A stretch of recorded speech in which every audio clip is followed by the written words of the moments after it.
hoteelkani casriga ah oo loogu magac daray Medina Asian Foods ayaa waxa laga furay bartamaha magaalada Burco waxaana xariga ka jiray barsaab ku xigeenka Togdheer Maxamed Diiriye Xayd. Hoteelkani Medina Asian Foods oo noociisu ku cusub yahay magaalada Burco ayaa waxa ugu horeynba ka warbixiyay maamulaha hoteelkaasi Yaasiin Jaamac Indhadeero iyo Chief Koga Maxamed Singapore.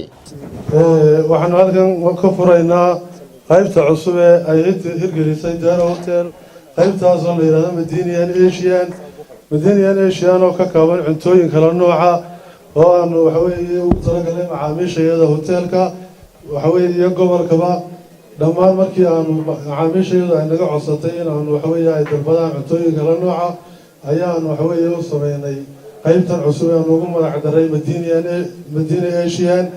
I welcome you to Medina restaurant.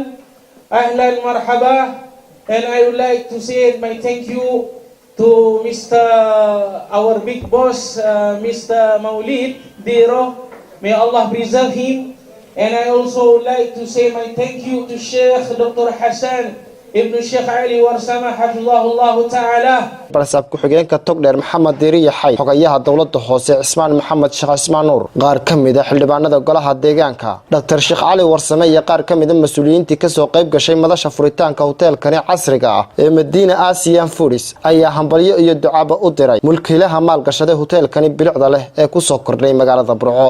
ku faraxsanahay haddaan nahay maamulkii gobolka iyo degmadaba oo xildhibaanadii golaha deegaanka iyo xogayihii degmaduba ay la joogaan iminka barbarkayga taagan yihiin waxaan soo dhaweynaynaa Mawlid Xaaji Cabdi Awad bogcadan barakaysan oo inoo furay ee maanta aynu mataqaana xariga ka jarayno aad iyo aad baan u soo dhaweynaynaa runtii hoteelkan Medina Asian Food ee Mawlid Xaaji Cabdi uu odayga ka yahay aad iyo aad baan u soo dhaweynaynaa waa A1 ku yaala hoteelkani bogcad aad u qaali ku yaala hoteelkan cusub ee magaalada ku cusub magaciisa la yiraahdo Medina Food kiilaha Mawlid waxaan leenahay Ilaahay ku barakeeyo barakallahu fiika baan leenahay horumar inuu soo kordhiyo Allah subhanahu wa ta'ala ha barakeeyo waxa weeye mashruuc hir galana oo najaxana Allah subhanahu wa ta'ala ka dhigo